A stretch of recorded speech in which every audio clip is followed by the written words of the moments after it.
It's always depressing to see both of your teams suck in the same week, but when it happens in the season opener, that's just salt in the open wound. Anyways, guys, welcome to another episode of Grizzly Talks Football. And by the way, we have a face cam now, so that's great. But anyways, you saw episode 1 was a mega segment. I'll try not to do that again because 1, it's too long, and 2, I was such an idiot to just jumble all those parts into one episode. It just doesn't work like that. So, schedule that I'm going to try to do is Monday, I'm going to do college football result reactions and AP polls. Tuesday, I'm going to do NFL reactions. And Wednesday, I'm going to do weekly NFL predictions. So, anyways, today will be college football, of course. So, let's get straight to that. Oh, and by the way, before this video starts, why haven't you subscribed yet? 92% of y'all aren't even subscribed to this channel. Be sure to fix that. What are you waiting on? A lot of people are waiting on you. Go ahead and click that red subscribe button. Hit the bell. Just so you don't miss a video. Don't miss an episode of this series. Get to it. What are you waiting for? So to kick off the week 2 reactions, first I am going to look at my own team, which is the BYU Cougars, as they took on SMU Mustangs in Dallas. And just to put it lightly, both teams did horrible. Even we did horrible, even though we won the game. It was just abysmal to watch. Thank goodness I turned on the Packers-Eagles game instead of this crap, because, oh my goodness, this game was atrocious. Don't believe me? Just take a look at Jake Retzlaff's passing stats. 200 yards, but 1 touchdown, 2 interceptions, and he even had a fumble. It was just a bad night for Jake Retzlaff on Friday night. And the running game was just atrocious. Like, nobody got about 50 yards. And our leading receiver was Darius Lassiter with 2 catches for 62 yards. Even though Enoch Nawahine also got a touchdown, and Matavataze got a touchdown. If I'm not mistaken, he got hurt on that touchdown. And as far as our defense, we got 3 sacks. And we also got an interception by Mark Collins. So shout out to him, Jack Kelly, Isaiah Glasker, and Blake Mangelson for making some good plays on that team. As far as SMU goes, they weren't much better because Kevin Jennings had 140 yards and an interception, and Preston Stone only threw 4 times, even though he is the starting quarterback. Rashard Smith killed us in the rushing game with 75 yards, but the receiving was definitely not the one that people were expecting to see in Dallas. And they even got 2 picks, with Jaron Harrison-Hunt also having a sack and Kobe Wilson getting a pick. Jonathan McGill actually played pretty decently. And also Colin Rogers even kicked 5 field goals. We didn't allow a single touchdown to SMU. Unfortunately, we did not play well to show for it. We only got 2 touchdowns, a 2-point conversion to Keanu Hill, and a field goal by Will Ferrell, who also missed one as well. So to kick off the college football week 2 reactions, I'm actually just going to do like a couple of ranked games and even some notable unranked ones that got some teams in there. And let's just get straight into it. First up, we have number 3 Texas playing number 10 Michigan. Texas was going to win this from the start. Let's be honest with that one. I mean, Quinn Ewers balled out all game. The rushing wasn't that great, but Jared Gibson did get a touchdown. Gunnar Helm got a touchdown and 7 catches for 98 yards. Matthew Golden had a touchdown as well. Jaden Blue had a touchdown. The defense completely dismantled Michigan. 2 interceptions. They even had a sack from Colin Simmons as well, with Derek Williams and Andrew Makuba getting the interceptions. And kicking wasn't the greatest, but Bert Auburn did get a field goal, so there's that to be proud of. Michigan, you had no chance from the beginning. You had Davis Warren getting 200 yards, 22-33 for 1 touchdown and 2 picks. Donovan Edwards has just been played by the NCAA cover curse. Well, it's EA Sports College Football now, but you know what I mean by that. Colston Loveland led the team in receiving with 8 catches, 70 yards, and Samaj Morgan had a touchdown. But the defense just could not stop Texas whatsoever. No interceptions, no sacks. And to make matters worse, the only points they really scored was a touchdown with no PAT whatsoever. Well, 2-point conversion failed. And Dominic Zavada got 2 field goals to get himself 6 points. And you guys only punted twice because you guys turned the ball over. Be proud of yourselves. You guys definitely deserved a lower ranking than you were initially given. Next up, we have 16th ranked Oklahoma State. I know the rankings look a little different from there, but you could trust my word for it because I know the exact rankings of these teams before the rankings came out for the AP poll that came out yesterday. So this was the 16th ranked Oklahoma State Cowboys taking on the Arkansas Razorbacks. Holy cow, that was a game to remember forever. Arkansas looked like they were about to beat Oklahoma State, but then they choked, and Arkansas just could not do anything after that. Just super unfortunate for the Razorbacks because they actually took a top 25 team to the limit with Sam Pittman at the helm, even though he has really struggled the past couple of seasons. I mean, Taylor Green wasn't all terrible. I mean, he had 416 yards, a 26 of 45, and a touchdown and a pick. But he wasn't really the star player of that whole thing. That would be Jaquindon Jackson with, holy cow, 149 yards and 3 touchdowns? Sheesh! And also Andrew Armstrong had 10 catches for 164 yards in that entire game. Arkansas's offense played well. It was just the Arkansas defense just could not sack Oklahoma State's quarterback whatsoever. And Shaheem Singletary even got an interception. Kyle Ramsey, you missed 2 field goals? Are you actually dead serious right now, Kyle Ramsey? Oh dear. That was something for y'all. And speaking of Oklahoma State, Alan Bowman, he actually didn't do that bad either. 27 of 48 for 326 yards and a touchdown and a pick. Ollie Gordon did get a touchdown, but he struggled all game long. I know somebody who's an Oklahoma State fan that is just really, really mad that their Heisman hopes are just dashed right now. Brendan Presley also had a rushing touchdown and a receiving touchdown with 9 catches for 91 yards. Sheesh. We even had Jake Schultz get a 63-yard catch. Rashad Owens even had 5 catches for 64 yards. The defense for Oklahoma State was impressive. I mean, 3 sacks on the game and an interception by Cale Smith. Shout out to Obi Ezigbo and Jeff Roberson for stepping it up on defense. And even Trey Rucker getting 11 tackles. That was very impressive. And Logan Ward making 3 field goals. It's not that bad. I gotta be honest. You did not do that bad, Oklahoma State. It was just you were playing a tough SEC matchup at home, and you guys were able to survive. So good for you guys.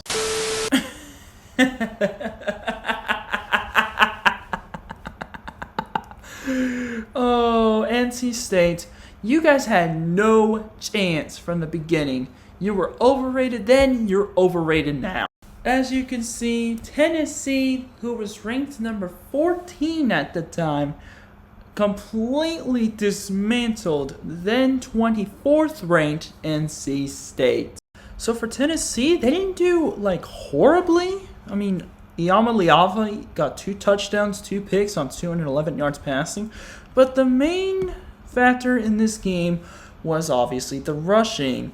Dylan Sampson had 132 yards and 2 touchdowns. Iyama Liava even had a rushing touchdown. Marcarius White led the team in receiving with 2 catches, 67 yards. Miles Kitzelman had a touchdown, and Holden Stays had a touchdown. The defense, oh my goodness. They had 2 sacks all game. They had an interception on Grayson McCall. Will Brooks even got the interception. Max Gilbert hit 3 field goals. Tennessee just scored at will, and NC State just did not have an answer for them. As far as Grayson McCall goes, just put the fries in the bag, dude. Football is not your thing. 104 yards on 15 of 22 passing, but 0 touchdowns and interception. And you even fumbled twice. Just What? And the rushing was just absolutely horrid. Receiving terrible. Defense couldn't stop anybody. Well, they did get 2 interceptions from Bishop Fitzgerald and Aiden White, but that was it. That was literally it. And Noah Vineset had a field goal, but like nobody even cared because this was just a horrible night for NC State, and they deserve to be unranked after that abysmal performance. Tennessee, I do hope you are in the top 10 because you guys really showed out that day. Up next, we have Oklahoma Sooners taking on the Houston Cougars, and what was this?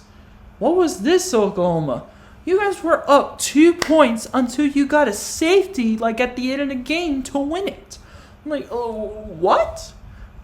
What are you doing? And I'm not saying that Jackson Arnold did that bad. I mean, he had 19 of 32, 174 yards, 2 touchdowns, and a pick. He didn't really do that bad. It was just the rushing game sucked. And receiving-wise, it wasn't really anybody really notable except maybe Jake Roberts and Brendan Thompson getting touchdowns. Defense did get an interception. They also got a sack for safety. I believe Grayson Holton got the sack for safety. But then Tyler Keltner missed a field goal as well. What? How in the world did your offense not score? And you even punted 8 times. Unbelievable. How do you punt 8 times against Houston? They went 4-8 last year. Oklahoma, you have to do better. And Houston wasn't even better. This game was worse than the other one that I talked about, BYU and SMU. 24-28, 260 yards, a touchdown, and a pick. I mean, it wasn't terrible. I mean, he was accurate and everything. The rushing game was terrible. Joseph Manjack torched Oklahoma with 3 catches and 72 yards for its score. Defense actually did pretty well as well. They had 3 sacks. Michael Batten had 2, and Keith Cooper even had 1 at Houston. He did follow Willie Fritz to Houston. I'm just now noticing. So Willie Fritz actually almost beat the Sooners twice. Once with Tulane and once with Houston. And Joseph Kim made both of his field goals. And he only punted 6 times. If it wasn't for a safety, maybe Houston drives down the field and gets a field goal. I will talk about something like that happening very, very soon. Up next, we have South Florida taking on the number 4 Alabama Crimson Tide. Look, the final score does not tell the story because look at the 4th quarter. That was the only quarter that the Alabama even started trying. Because for 3 straight quarters, they were letting South Florida hang around. They were only up 1 point at the end of the 3rd quarter, and then in the 4th quarter, they decided to be an SEC team. Really, Alabama? You cannot do that. And apparently, the offense really couldn't move the ball in the first 3 quarters too much. Jalen Milroe didn't play a bad game, 17 of 27, 199 yards and 2 touchdowns, but it wasn't anything spectacular. Jamarian Miller had 140 yards and a touchdown. Jeez, and Justice Haynes also had a touchdown. Jalen Milroe also had 2 rushing touchdowns in the game. Ryan Williams, the 17-year-old freak, had a touchdown. And Kobe Prentice also had a touchdown. Ryan Williams leads receivers with 68 yards as well. And the defense, well, I mean, they played well. They had a total of 4 sacks. Tim Keenan, Quinarius Robinson, Justin Jefferson, Jahai Campbell getting in there. They also had a fumble return for touchdowns. There was one of the touchdowns, but first 3 quarters, they were struggling. And no field goals whatsoever for Graham Nicholson. He was just kicking extra points. But the defense, what in the world happened against South Florida? You guys fell apart only until the 4th quarter. What is this? Dude, I feel so bad for Byron Brown. He had 15 of 35 for 103 yards. He almost led South Florida single-handedly to a comeback victory against the number 4 Crimson Tide. He even had 108 rushing yards as well. Receivers didn't really help him. Running backs didn't really help him. And South Florida even had 3 sacks. Kawan Banks, Mac Harris, Jason Vaughn getting sacks. John Cannon kicking field goals as well. 3 of 4 field goals. They only scored 1 touchdown, and I believe that was a rushing touchdown by Taryn Keith. South Florida almost pulled the impossible, but then the fourth quarter came around.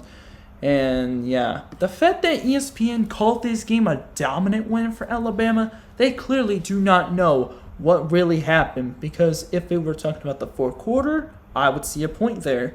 But this is about the whole game. In the 3 quarters, Alabama looked like some mid-major college football program, and then they turned into an SEC team in the very last quarter of play when it mattered the most. Up next, we have Kansas State traveling to Yeoman Stadium as the 17th best team in the country, taking on the Tulane Green Wave. And oh boy, this was just rough. I mean, in fairness, Kansas State was playing on the road, and Tulane was one of the hottest group of 5 teams in the country at the time. So it really does make sense that Tulane put up a massive fight against a Big 12 team that is ranked currently in Kansas State. As far as stats go, Avery Johnson didn't have a bad game. I mean, 15 of 23 for 2 touchdowns, 181 yards. But DJ Giddens absolutely torched Tulane with 114 rushing yards. But Dylan Edwards had only 4 carries, but he had 54 yards and a touchdown off of it. So Tulane just could not stop the run whatsoever. And the leading receivers was DJ Giddens. He also had a touchdown off of it. Will Swanson had the other one. And VJ Payne even had an interception. There were 5 sacks by Kansas State's defense. Austin Maine, Austin Moore. There was Damian Lilio, Brendan Mott. Hopefully I did not bunch the other name. But they also had a fumble recovery for a touchdown that pretty much sealed the game for them. And Chris Tennant had 2 of 3 field goals. What a tough road test for Kansas State, and they were able to deliver when it mattered most. As for Tulane, Darian Mensah actually had a really good game until he committed 2 turnovers. He had 342 yards, 19 of 29, 2 touchdowns, and an interception. My goodness, Mekhi Hughes absolutely torched that Kansas State defense, 128 yards and a touchdown. Mario Williams, the USC transfer, had 128 yards on 6 catches. Dante Fleming had 4 for 97. Alex Bowman had both of the touchdown passes from Mensah. And the defense, well, they didn't really do too much. They did somewhat good enough to keep themselves in the game. I think the offense really kept them in the game more than the defense did. Defense completely broke down against the run by Kansas State. And it really did show that Kansas State really did overpower Tulane in this game.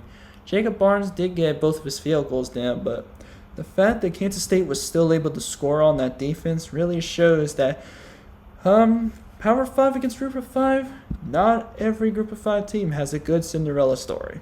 And apparently Tulane was one of them. Up next, we have Bowling Green traveling to Happy Valley to play the number 8 Penn State Lions, or they were number 7 at the time.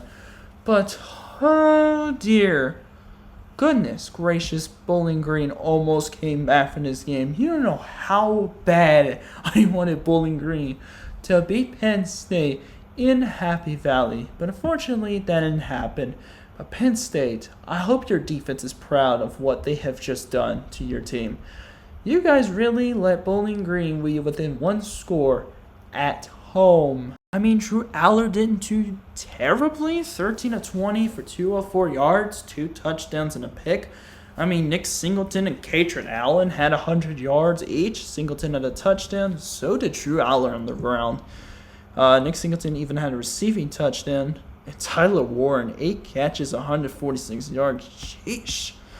And then, of course, the defense got 2 interceptions. Zaki Wheatley and Tony Rojas, with Sander Sahadak with 2 field goals.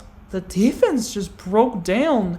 Even with those 2 interceptions, they couldn't even get to the quarterback. They couldn't even get a sack. That was what was wrong with that defense against Bowling Green. Sorry, Bowling Green. I wish you guys would have done a lot better, but Connor Bazelak had 2 interceptions, 2 touchdowns, 254 yards on 25 of 39. Obviously, they could not run the ball against them unless you were Jamal Johnson getting a touchdown. But Harold Fannin getting 11 catches, 137 yards and a touchdown, with Malcolm Johnson getting 8 catches, 81 yards and a touchdown as well. Really sparks concerns about Penn State's defense against the pass. They even had 2 sacks from Charles Rosser and Miles Bradley and Jordan Porter even sharing a sack.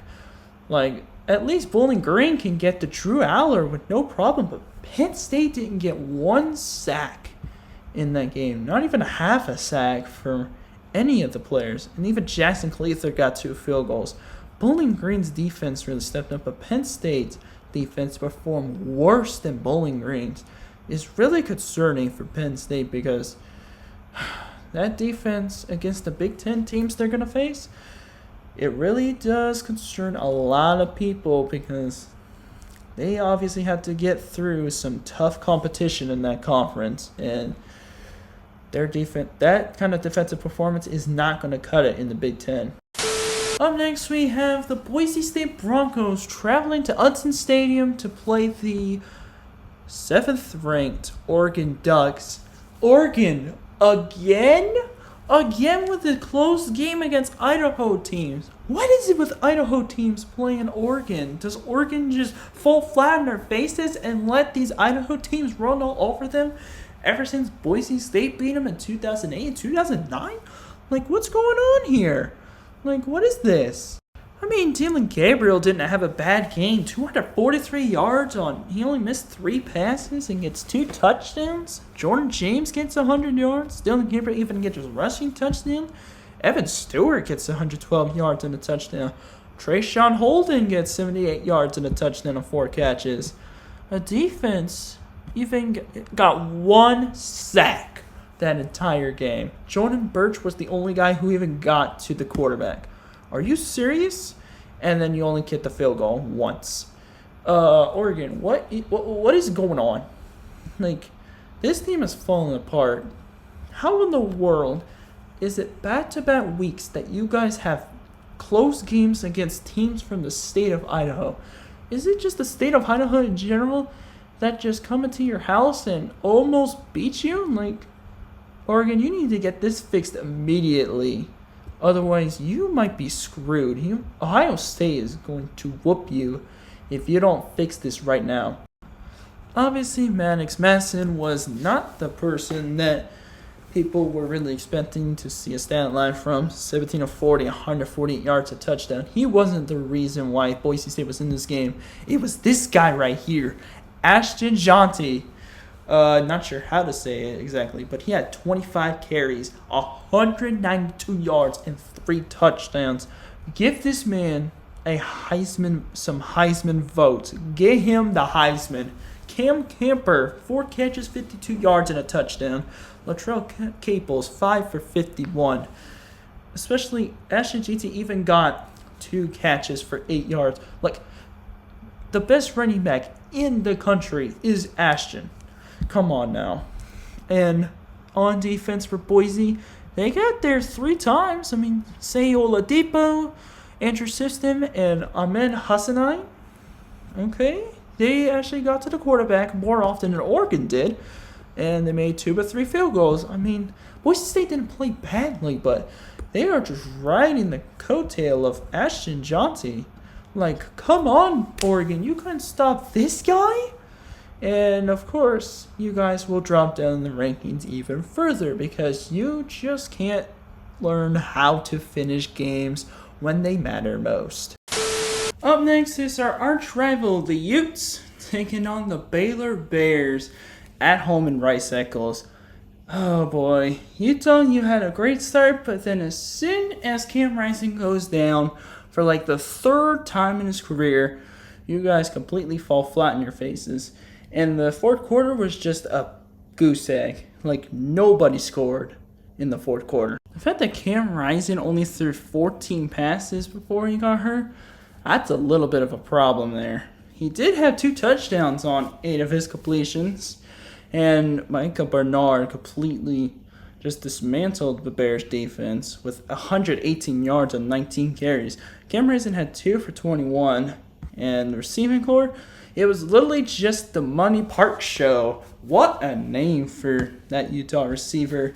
And Connor O'Toole and Van Fillinger ended up getting sacks for Utah's defense. And, of course, Cole Becker misses 2 field goals and makes only 1, which is a very big concern for Utah because without Cam Rising, Utah just loses their entire team just like Florida State did last year. And as for Baylor, it was just non-existent almost the entire game. Daquan Finn, only a touchdown, 9 of 21 for 115 yards. He didn't throw a pick, but he did not play very well. Dawson Pendergrass, oh dear, 9 carries for 69 yards. I remember I had a band teacher with the last name Pendergrass. I won't get too deep into that one, but there's his stats. And Josh Cameron had the only touchdown on the Bears for 2 catches, 59 yards, and a touchdown for Josh Cameron. And as for Baylor's defense, they did have 2 sacks. I mean, Jackie Marshall had 1, Trevin May and Garmin Randolph shared a sack, but then 2 of 3 field goals for Isaiah Hankins of Baylor. But they just did not get any points in the fourth quarter to get an upset against the Utes in Rice-Eccles Stadium to really do anything. But Utah, oh boy, you really need to clean this up. And Cam Rising needs to be healthy for you guys to even be successful in the Big 12. Up next, we have number 21, Iowa Hawkeyes, losing at home in Iowa City in an upset against the Iowa State Cyclones. Look, Cade McNamara, put the fries in the bag. Football is not your thing. Sure, it was in Michigan, but the fact that you went to Iowa in transfer portal really does say something about how you and Michigan's relationship went down, because man, you were worse at Iowa than you were at Michigan. Holy cow, look at Cade McNamara's stats. 13 of 29, 99 yards and 2 picks, just horrible. The only reason why you guys had an offense was because Caleb Johnson is an absolute animal. 187 yards on 25 carries and 2 touchdowns. Receivers didn't really go out too well. Jacob Gill had 4 catches for 47 yards, but that's basically it.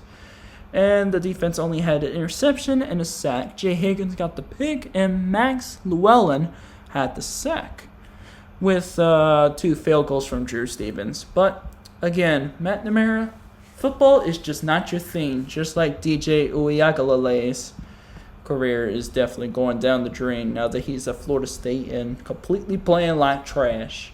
Just great. That is a heck of a win for Iowa State. Rocco Becht with 2 touchdowns and a pick, 272 yards, 23-35. He didn't do terrible. I mean, Abu Sama III had 58 rushing yards on 70 carries. The running game wasn't that great. But Jalen Noel, 5 catches for 133 and a touchdown. And then Jaden Higgins, 8 catches, 68 yards and a score as well. They also had 2 picks from Darian Porter, along with a sack by J.R. Singleton. The fact that Darian Porter can get 2 interceptions on that Iowa offense really does show that Iowa does not have a passing offense. And as for kicking field goals, Kyan Conrady had 2 field goals, but he unfortunately missed 1. But you guys won at the end, so the final score was all that mattered for Iowa State.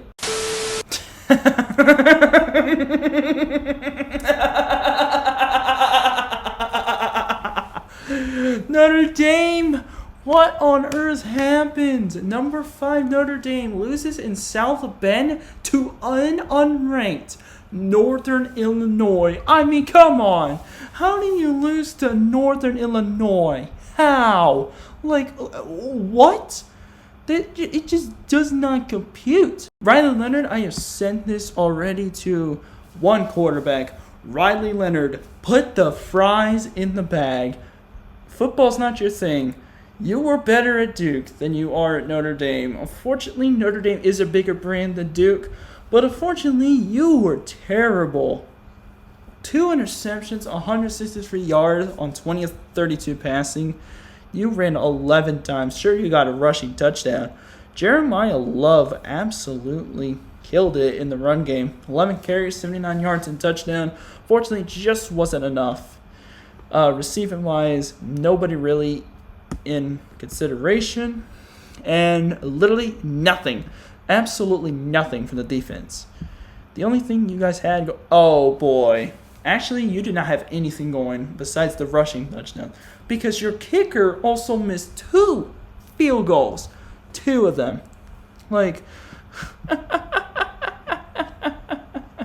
how in the world do you miss 2 field goals and they would have won you the game as well? Unfortunately, no Jordan Lynch-esque performance for Northern Illinois, but Ethan Hampton, 10 of 19 for 198 yards and a touchdown. Not terrible. Ontario Brown, 99 yards on 20 carries is really impressive.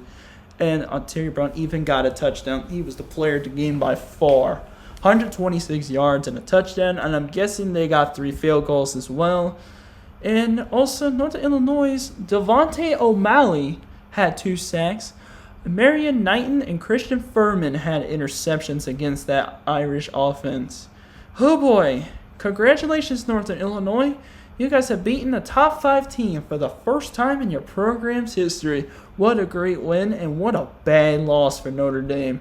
They should be unranked for this travesty. And before we get to the AP poll, I wanted to talk about one more game. This wasn't a ranked opponent involved at the time. It was Colorado against Nebraska, which was a Big 12 rivalry at the time that was renewed just last year when Colorado completely dismantled Nebraska in Boulder. But then Nebraska got their revenge, 28-10. Everyone really thought Colorado was still good. Yeah, think again, because they have a long way to go before they could start becoming elite. Coach Prime, your team just got completely off guard.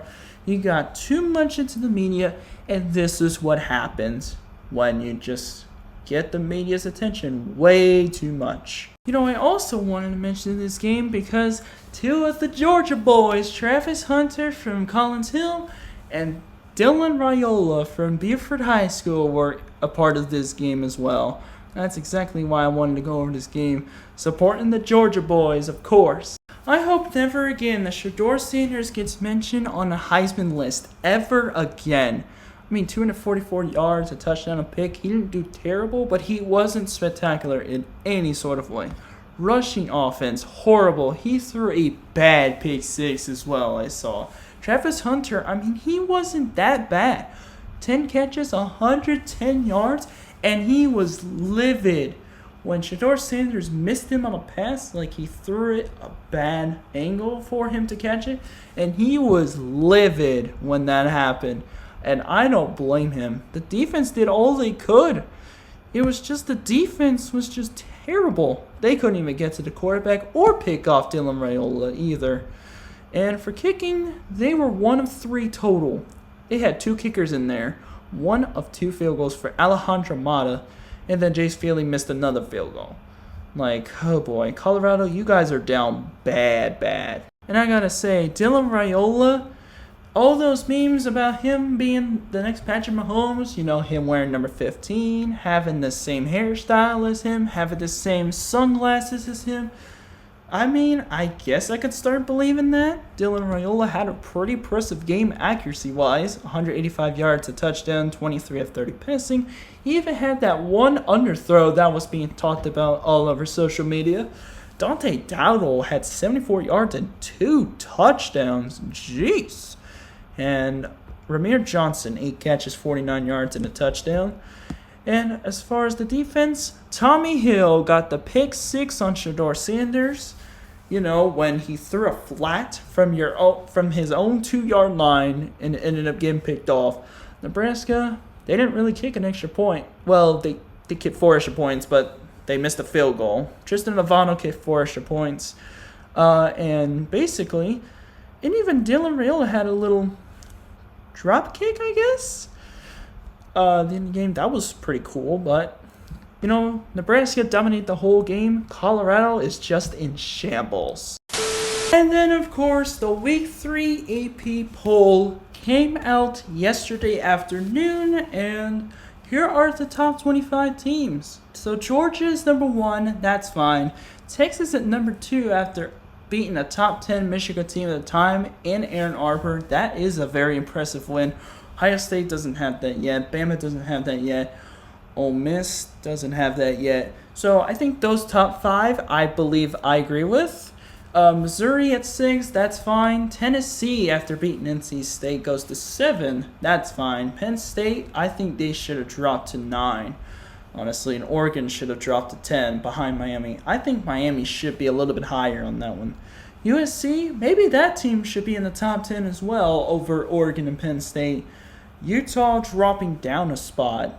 With a close game against Baylor. Maybe they should have dropped 2 spots behind Oklahoma State, but then again, Oklahoma State did have an overtime game against Arkansas in Stillwater. And then Kansas State at 14 after Tulane took it to the limit in Yeoman Stadium. I think that's fine. Oklahoma at 15. I think they should be behind LSU, even though LSU has a loss. But I guess that's okay. LSU at 16, that's fine. Michigan 17, I guess that's okay. Notre Dame should not be 18. They only dropped 8 spots after losing to Northern Illinois. How on earth are they still ahead of Northern Illinois? They should have dropped out of the rankings or to 25 behind Northern Illinois. That makes no sense. Louisville being at 19 ahead of Arizona, I think that's fine. Arizona at 20, of course. And then Iowa State at 21 after beating Iowa, I think that's fine. Clemson at 22, I guess for now that's fine. They have a relatively easy schedule, to be quite honest, in the ACC because that conference is absolutely horrendous. Nebraska at 23 is fine. Boston College at 24. I think that's fine as well. They did upset Florida State early on in the season, who is now not even a top 25 team, not even being considered for the AP poll. No votes. And Northern Illinois at 25. The Maction is back, baby. Anyways, guys, that is going to do it for Grizzly Talks Football for episode 2. For week 2 college football reactions and the week 3 AP poll. Obviously, tomorrow I will reveal my NFL reactions. So if you guys enjoyed it, be sure to hit the subscribe button, hit the like button, and the bell so you don't miss a video. Anyways, I'll see you next time. Until then, see you later.